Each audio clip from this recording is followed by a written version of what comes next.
there, but it will come up. We are officially, hopefully, live. Okay. Good morning, everybody. Let's see if it's doing it, Robert. All right, I think we are live. Hey guys, good morning. Happy Friday. Trying to figure out this new laptop, so if my coloring and my lighting is not 100% right, guys, today, bear with me. We're going to learn. Excited to have an old friend, a wonderful guy all around. Rob Prater on the show today. Good morning, my friend. How are you? Good morning. How is everybody? I wanted to. I made something, so I wanted to share with everybody. I know everybody watched the show yesterday, so I made one of those signs. And What'd you say? It says Ted at the top. You have to lift it a little. Ted will win. Oh man. When are you gonna make me cry? I haven't had my first sip of White Claw yet. Hold on, then you can make me cry. Give me a second. Well, you made a lot of people cry. That's very sweet. Oh, you're gonna win. And I know that's not the topic of our show, but sometimes the wind blows in different directions, my friend. It sure does. We all know that, right? Yep. Thank you. I appreciate that. Yeah. I appreciate that. I do. Yeah. All right. So enough about me. Let's talk about you. I don't say that very often. No, I'm kidding. Well, we're gonna talk about the school. Yes, but I want them to know that if some of them who might not have seen you on past shows, just tell them a little bit about you, and then let's dig in and talk about the schools. Okay, my name is Robert Prater. I am the current dean at Oak Hill Elementary. I ran for Orange County School Board Chair, and I congratulated Teresa in the past. Now I'm running for Florida State House District 49, which covers East Orlando and the Valencia Community College East area. We need to have representation up in Tallahassee. Teachers, there's one teacher, Coach P, as we reference to him. So anyone else that's a teacher out there interested in running for a state legislator, we need about a dozen up there. We're way underrepresented. And there's a lot of issues on the plate, and we need bills written. We don't need someone up there just voting for education. We actually need actual bills that help teachers. So that's some of the stuff I'm doing. I have been a very big component of vocational programs, traditional vocational schools, and we can see the importance of those now today. And but right now, it's all about the digital classrooms. Yes, so I'm fascinated by this. We did a show about it. We're going to do a follow-up show, so I'll make sure you come on to that. It was the first week for a lot of educators when we did it, for public schools. My wife's a teacher, and they had been doing it since spring, right around spring break, as soon as spring break was over privately. But wow, I could tell, everybody was trying to maneuver through, trying to figure it out. So as dean, right? Dean of the school, what's been going on? What's been the transition? How are things going? What kind of progress? My official title is resource teacher. I do Title I. I do several other aspects. I'm part of the leadership team at Oak Hill, is really the best way to put it. My main role is discipline and working with the kids. So that's been challenging. I've made a few phone calls, and for the students that haven't gotten on either their computer or we haven't seen any work, which is so. But from a history perspective, as you said, it's been about a month now. The first week we were actually in spring break, as you stated, and we got wind that we weren't going back. So a teacher further east started a Facebook page for instructional support learning. And within a matter of a few days, and now there's about 5,200 teachers on there. That's not a drop in the bucket, folks. So, we're the fourth largest district in the nation. I'm sorry, in the state, eighth in the nation.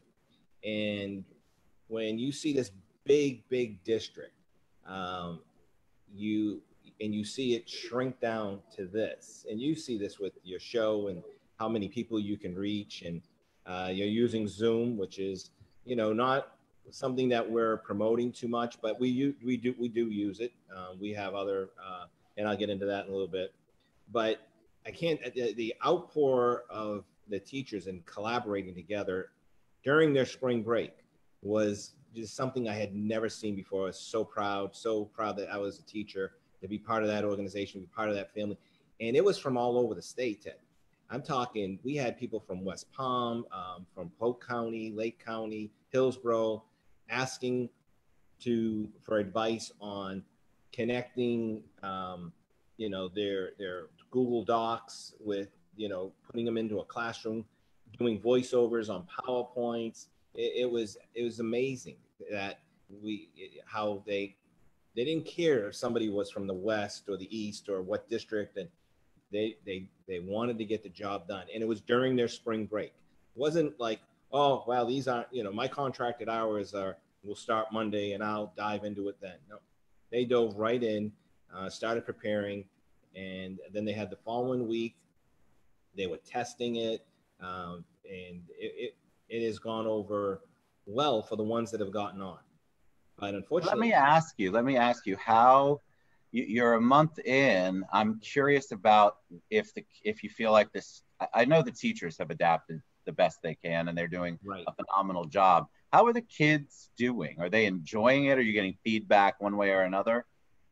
It's exactly that. It's one or the other. The district is trying to get these laptops out to the students that don't have them. We had a meeting yesterday, and I know that is a big goal.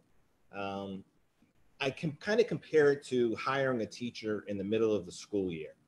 Very, very difficult on that teacher to go into a classroom that they did not prepare for over the summer and get everything together, know their team, so whether you're a veteran teacher or a new teacher, going into digital learning or what we call distant learning has been pretty challenging for some. Others, it was what they had been doing in their classroom, because a lot of schools were one-on-one already. The middle school, high school teachers helped a lot with the elementary teachers. But when you look at the elementary side, that's half of our population. So what about the students? The students, the same thing. The ones that have the laptops that are familiar with this, they've done well. But the ones that are not used to this one-on-one type of, or having, because we could have 4, 5, 10 people in this audience if you wanted. You just keep inviting them in. The elementary, the younger kids, it's been more challenging, and that's why if we had this summer and more time to prepare them and make sure they have the laptops, the parents have been very cooperative, or not. I mean, it's no fault of their own. It's just a matter of they have the equipment, and then we have the time to train them. So the transition, you would like to see it 100%, but even when you're in the classroom, you as a teacher, you're differentiating, always trying to find ways to motivate certain students. So that's pretty much the same, right? I mean, it's the same. I guess to me, what I'm hearing from different teachers is that the students that were having challenges in the classroom are the same students who are having challenges. It's just a different platform they're having challenges on or in. Right. What do you think the long range goal is? I'm hearing lots of things, and you may or may not know, or you may or may not be able to share with me, if school's even going to go back, or if this is just how it's going to be until summer. Well, technically right now, their expectation is we go back May 4th. Now, there's a petition out there from the Florida Education Association, which is the state union. I think it's almost up to 20,000 signatures to cancel school for the rest of the year.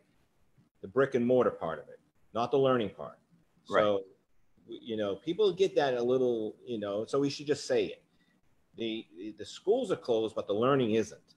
So that part, the students need to understand, parents need to understand, you need to reach out to the schools, to the teachers. We are still here. We are still teaching. and the expectation is we're grading.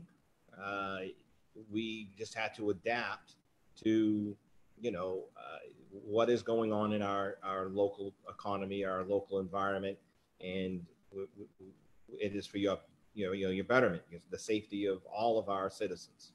What are we going to do in the fall, do you think? I'm hoping, they haven't determined that, and it's not a matter of. I hope we're back. I've seen and heard a lot of separation anxiety with the teachers. You're born to be a teacher.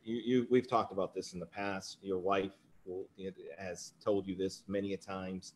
We've talked about teacher pay in the past, but yet people still do it because we love teaching. We love being around. I'm around students because they're shorter than me, but I have a different motive. I love it. Yeah, and that's what it is. It's a choice of attitude, and the students need to be present, and learning has to be fun. And we got to make someone's day with a big smile. So anyone that just come on, is that right there? Yeah. Can you see it? Yes. I know you were talking about it a lot. You wanted to share with your story yesterday. It touched a lot of people. And I thought the way you did it was great. And in a nutshell, you're right. When you're the person that is dealing with that situation, you want to control the narrative. So I did. Boy, I got mostly love. I got some flack, but I expected that. So nothing's gonna stop me from doing it the way I want to do it. And I think that's how everybody in their situation should do it. I have a lot of and thank you, by the way, so much. I mean, it means the world to me.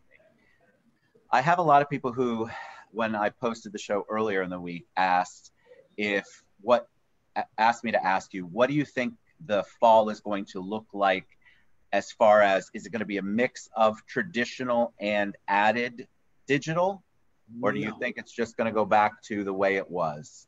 You can see I think it's going to go back to the way it was, personally. I know that, but I think people are going to adapt their classrooms to a lot more. And I think the district is going to see how effective some of this digital learning has been. But you cannot still take away your traditional art, music, PE, all of the electives that are in high school with your band, strings, as they call it.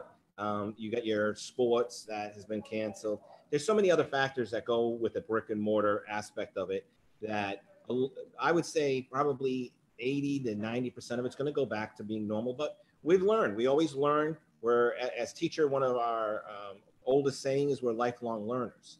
And so the lessons that we're going to learn from this is nothing but upsides. And we've made, personally, I'm telling, I have made hundreds to thousands of new friends all over the state. And not just because I'm running for office, is because I'm a teacher. And, we've seen so much and well-deserving credit to our first responders. But what I've liked the most is that we've recognized the people that stock our shelves at the grocery stores.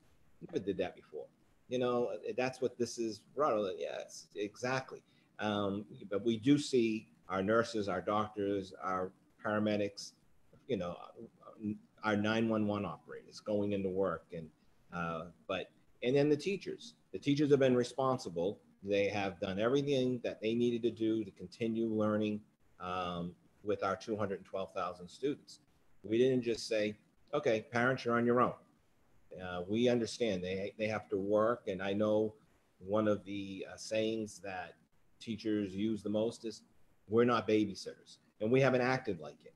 We have continued to teach through online, through the big blue button, through Canvas, through all of our different technology resources that we have. Look, I just learned about Zoom. I thought Zoom was a TV show. It was back in the day, from your neck of the woods. Yes, I remember. Yep. I absolutely remember that show. Yeah, Zoom has been interesting. I know that there have been some problems, some privacy problems. But I have found, but there's a lot of other platforms out here. I think what it's done is forced us to look at other ways to communicate and to embrace technology rather than to think of it as just the technology. I mean, look, we couldn't be doing this. You guys couldn't be teaching if we didn't have all of this technology here. It would just be a basic shutdown if we had no technology. Oh, Nobody be learning, everybody be behind, everybody be out of work. We think about it, so much of this stuff that we're doing, even in my industry, everything, so much of it's being done because of the technology world. We are still functioning and still doing things because of it. People don't realize, I mean, 20, 30 years ago, even though cell phones started coming out, they weren't very efficient. We would never be able to do this if this was the 90s, or even when 2001, you know, when we had 9/11, you know, technology just wasn't like it is today. And it's going to continue to get better. But yeah, you're right. So touch a little bit on the vocational part that we talked about before we went live. Well, for those of you who don't know, this is my 4th time on the TED Show, and Ted and I have been friends for a couple of years now. And I was on show 132, was my first one. And, we got numbers. I like that. Yep. And so one of the things I've always promoted, and I graduated from a vocational school.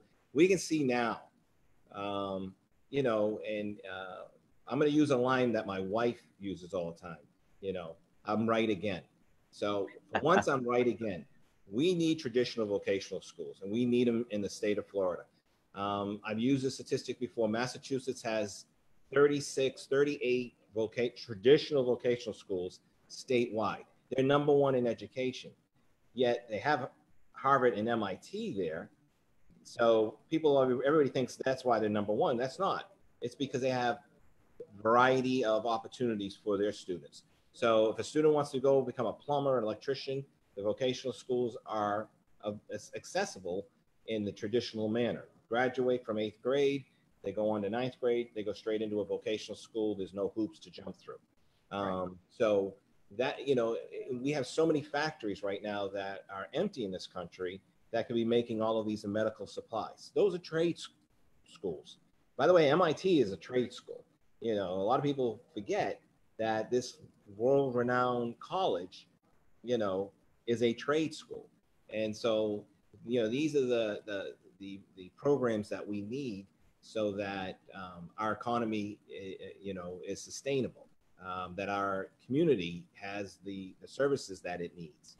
And so, and we can see that now, you know, with all of these medical supplies that it should easily, I mean, you know, I seen you know, one of those cartoon captions where, and I think it was a Simpson one, where they're sitting around a campfire and the grandfather's telling a story. You know, back in my day, you know, we didn't have problems getting toilet paper.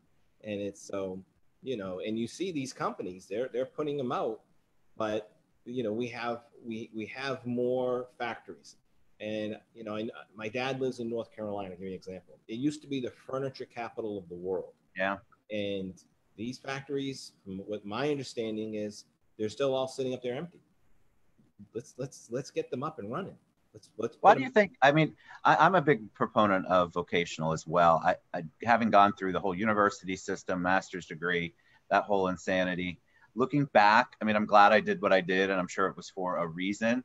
But it's not.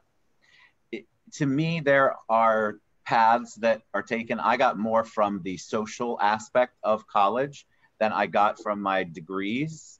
And so, yes, I loved it for that, but there are some people who don't want that or need that, and school isn't for everyone. I have a finance degree.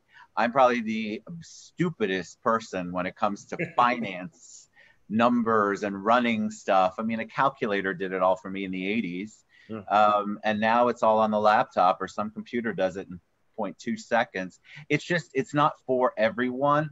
And I think if I had to do it over again, I would have gotten an easier degree if I was going to go to school, where I had more time to develop the social and the community part. And I think a lot of kids get hung up on, and it's not as important anymore. People are creating their own jobs in this world. You're creating their own businesses because of technology, and they're not having to have a 4-year degree in order to even get your foot in the door. It's just not like that anymore. So the debt too, the going into all of the debt. And there's just so many things to think about. So if I always tell people, if your child is expressing that they don't want to go to college, well, I mean, if they've got a direction, try to help them in the vocational way, because there's got to be a trade of some kind that they want to do. Yeah, parents, please don't. If your child wants to use their hands to make a living, there's nothing wrong with that. I can tell you firsthand. I graduated from a vocational school in high school, and I went to college, and I own my own small business for about 10 years. So I've touched on many things. I always knew I wanted to become a teacher. I didn't go, so I went to college later in life, and so but at the end of the day, for a child to be the most successful, it's got to be what they choose to do. We can push them to college as much as we want, but if they're just going to go there and go through the motions and try to find the easiest courses to take, you just end up in debt, like you said. So, yeah. But speaking of numbers, if I can throw this out there, please. This Sunday, I will have been with my wife for 10,000 days. 10,000 days. Let's 10, see. I can't do math, as you know. So yeah. You're gonna have to break that down for me. Well, we met December 2nd, 1992, and so I went in and typed in Google that date, and lo and behold, I saw that it was like 9,800 days, and I've been counting it down since. And finally, this Sunday, it'll be 10,000 days. So that's the nerd teacher part of me that math has always been big. But I'm really embarrassed about what I would have guessed that 10,000 days would have been, and that really would have set a tone for the rest of the day. 10,000 days to 92. Yeah, I've been married 29 years, which is over 10,000 days. Yeah, I have passed it. Now I know. Thank you for the point of reference. Well, congratulations on that. That's big. I just did a show where we talked about, I was actually a guest, like kind of a crossover show, and they asked me what the secret was. And it was just a fascinating dialogue to talk to people who are younger. Many of those people, I think, on the show weren't old enough to be born. They were born after I got married. And so it's just fascinating because I think people haven't changed. They're still looking for it. They're just don't have any real role models anymore to look for it. It's a unique thing to be married for a long time or be in any relationship for a long time. Yeah. So 10,000 days. That's awesome. Well, so what's next for you? What's coming up? Well, we are we're going to continue the campaign.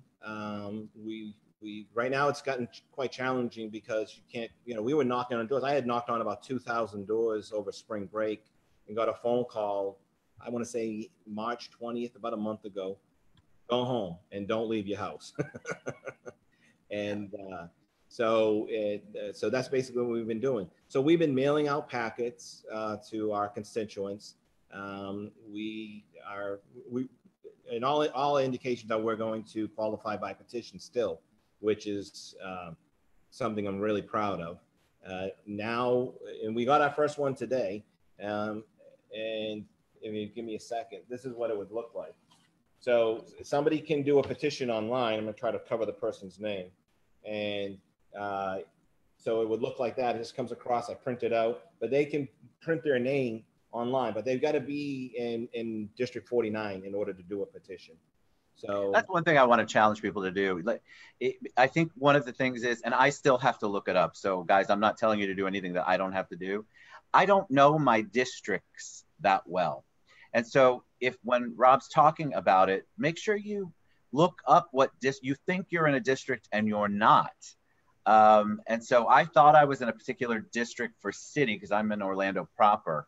And lo and behold, I'm absolutely not in the district I had been telling everybody I was in. I mean, it's just, you really have to educate yourself. And it does become confusing when you have house, city, county. I mean, the general person just doesn't understand that all of those different districts and what they mean. Yeah, we have a lot that overlap. Like my district has part of County Commission 5 and 3.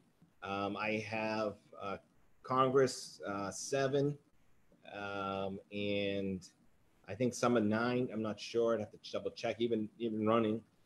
So yeah, you're right. There's a lot I that mean, come overlaps, on. And I've and had almost everybody from the different districts on. And yeah, honestly, if you polled me, I know Regina Hill is District 5. that's for city though. And that's for the city. And then after that, I start to get a little confused. So, guys, don't beat yourself up on it. There's a beautiful map that you can Google that has it all on there, but at least try as the elections are coming up. See, I'm in District 49, and my school board member is District 2. My county commission is 3. But for the 40, you're 100% right. And if you go to the Orange County Election Supervisor, they have the maps on there, so you can determine. And then let me ask you. So, and I want to encourage people, and I know you want to probably do the same thing. I think it's super important, guys. There's still going to be elections. So, is it too late for people to register to get it by mail for the November elections? Okay. No, they can do mail-in ballots. We've always had that, and I vote by mail all the time. I don't get the little sticker, but I still get to vote. And then, guys, if you're like me and it's hard and you're trying to rush around, try to get out to your voting precinct or wherever you're supposed to vote, it's just really nice to have that and just put it back in the mail. Trust me, it's better. And then your voice is heard and then you're not running around stressed out, because I've had people tell me, well, I couldn't get there on time, so I didn't vote.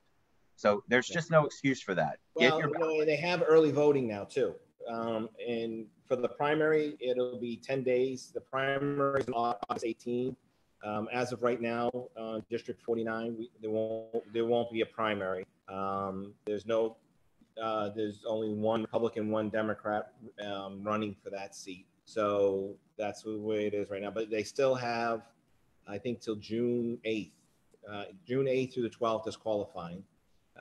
So who knows if another Democrat. Well, and I think it's also, I mean, I really want to do a show one time on have someone from elections, because it's also confusing when you have certain commissioners running during certain years and the other commissioners, and then you've got some people running in August, and then you've got November. It's just, for the general person, it is very difficult to keep up with that. And I think people get discouraged. Yeah, I mean, it's not easy. And so I love to put it out there that it's just not as easy as we wish it was, but you can follow it. You can ask for the ballot online. The ballot's pretty much taken care of you. They mail you everything. So then you can do your own research when you get the ballot, if that's what you want to do. And that's what I would stress to the public. Please do your research. People vote party line, and I can tell you, I usually vote pretty much a split ticket. I after doing my research, I've been in politics for quite a while. I've worked even with our local union, like I've stated in the past, on our insurance and our pharmaceutical, and so the person that is going to best suit the constituents of that district. So do your research. You got to do your research. You have to, because there are names on there that I've been around politics for a long time in this town, and then I see the name, like I have no idea who the person is, and it's just, you see that a lot with the judges. Yeah. Oh God. Yeah. See, that's the other thing. You throw all of that in, and there's a list of 8 judges, and you're like, okay, eeny, meeny, miny, mo. And I don't mean to diminish it or minimize it. It's just that's how people are going to vote. It becomes very cumbersome. All right, I have to ask you as we start to head out. Ask every guest this. Tell me what you personally are doing to stay positive, to stay creative, to stay on top of things for Rob, self-care during quarantine. Well, I was always a homebody to start with. So honestly, I'm not doing a whole lot different. That's fair. I got a beautiful home that we purchased back in '99. And I've got a pool in the backyard. My wife's got the garden. I mean, we've always stayed at home. Work is, again, I miss work. I never thought I'd say that. I'm the person that goes into work that, bugs everybody, keeps everybody laughing. And at the same time, I have that look where I could look at a student and, and they'll straighten right up. And, so teachers always need that support. And at the same time, I'm behind the scenes, I'm doing the Title I paperwork, and, there's Title IX, and there's so many things that, provide funding for the schools that, you're constantly working on. That, You were born for the quarantine then. Well, I feel personally you were born for, not professionally. Yeah, I mean, don't get me wrong. I wear my mask and gloves. I'm being responsible when I go out. Not that I go out very much, but right now it's. But yeah, I worry. My son is still working every day. He's in landscaping, so he's able to go out, but he has no contact with really anybody. Yeah. There's various factors, but I worry about my students. I worry about my teachers. I worry about my leadership team, because at the end of the day, no matter how much we want to self-contain, we still have to, there's essential needs that you still have to put yourself out there.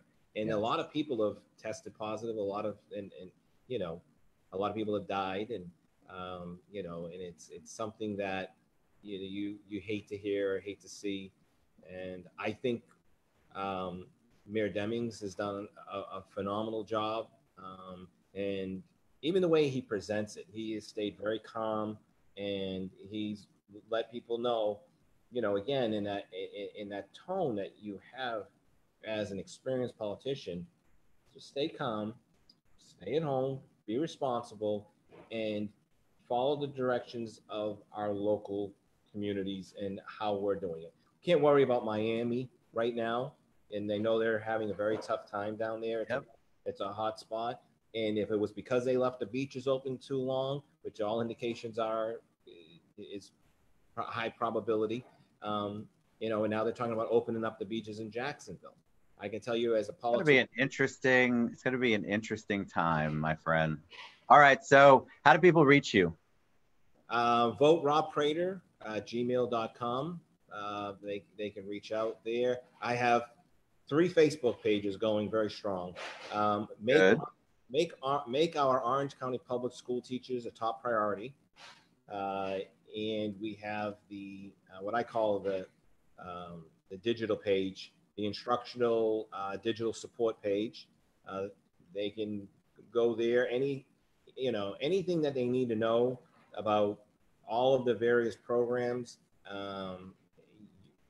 you can find your answers there. Of course, if you're a teacher, always reach out to the district first if you want. But if you want to go there, there's no one that says you can't. And so I tagged you personally on the post. So if you'll go back in when you share and tag whatever the other Facebook pages are, that would be great. And then I'll make sure I share that as well. And thank you for thank you for the message. Thank you for being patient with me today. One more time. I appreciate that so much. I do. I appreciate you, of course, and your friendship. And thank you for giving us these wonderful words of wisdom today. I want to thank you for having me on again. I want to thank you for being my friend. Please reach out to me if you need someone. I've slept in those hospital beds with my wife many a times. They're very uncomfortable. But you're going to make a whole bunch of new friends, as much as it's hard to believe how many you already have. But you're going to make some friends with nurses and doctors and people that will. I shared with you my experience when I was 21, 36 years ago.